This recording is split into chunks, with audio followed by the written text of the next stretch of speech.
In every corner of Africa, stories breathe, tales buried in dust, whispered through firelight.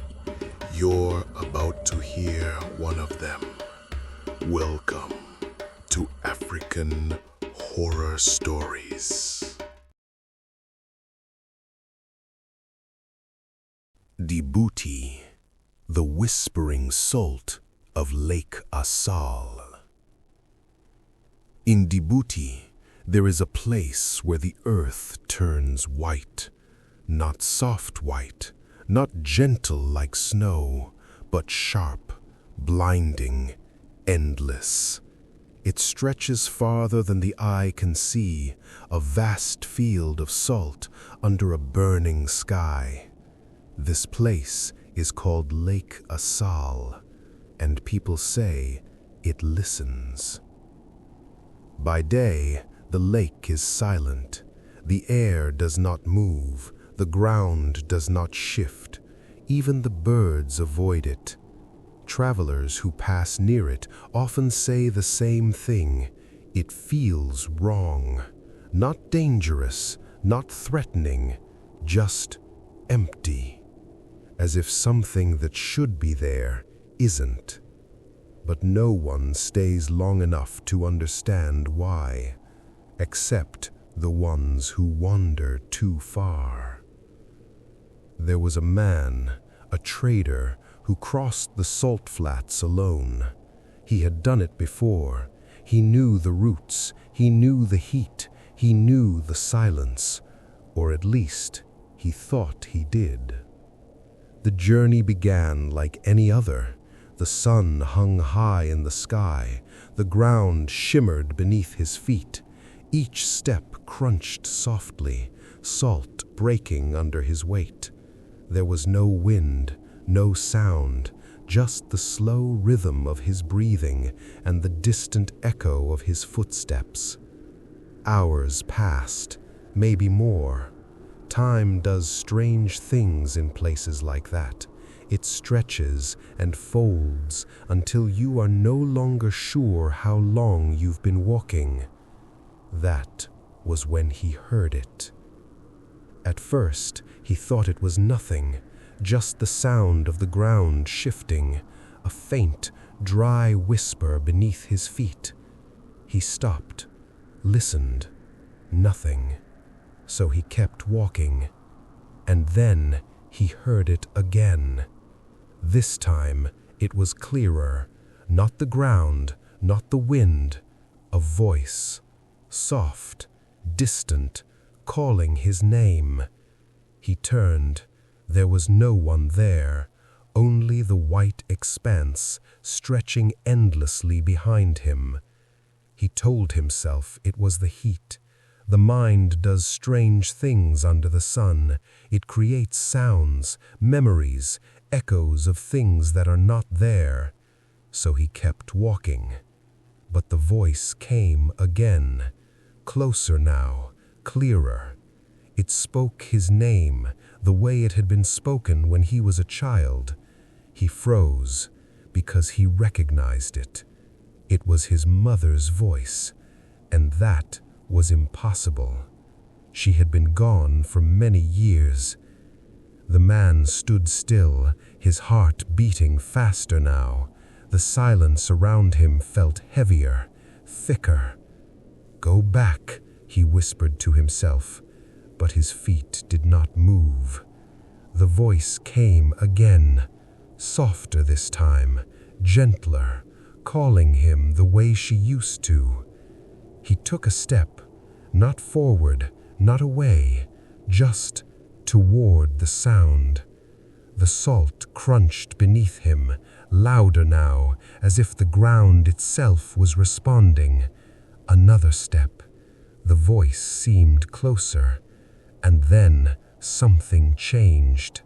The air felt colder, not by much, but enough to notice. He looked down. The ground beneath his feet was not as solid as it had been before. The salt had shifted, not like sand, not like dust, but slowly, deliberately, like something beneath it was moving. He stepped back. The movement stopped. The silence returned. For a moment, everything felt normal again. Then the voice spoke, right behind him. He turned sharply. No one, but now he could feel it, a presence, close, too close. And it was no longer just one voice. There were others, faint at first, whispers layered over whispers, all calling, all reaching, all sounding like people he knew. His father, his brother, old friends, even his own voice, repeating his name over and over. The man covered his ears, but it did not help. The voices were not in the air. They were inside his head, inside the ground, inside the silence itself. "Stop," he said, but the voices did not stop. They grew louder, more urgent, more desperate, as if they were trying to be heard before it was too late. The ground shifted again. This time he saw it. The salt beneath him was rising, not all at once, but in small, uneven movements, like something pressing upward from below. He stumbled back. His foot sank slightly into the surface. The salt cracked, and for a brief moment he saw what was beneath it. Not water, not earth, but shapes, dark, distorted shapes, moving, reaching, stretching toward the surface. The voices became frantic, not calling anymore, begging, "Help us, let us out, don't leave." The man tried to run, but the ground would not let him. Each step sank deeper. The salt clung to his feet, pulled at him, held him in place. The voices shifted, changed, merged into something else, something colder, something empty. "We heard us," they said. "You answered. You belong here now."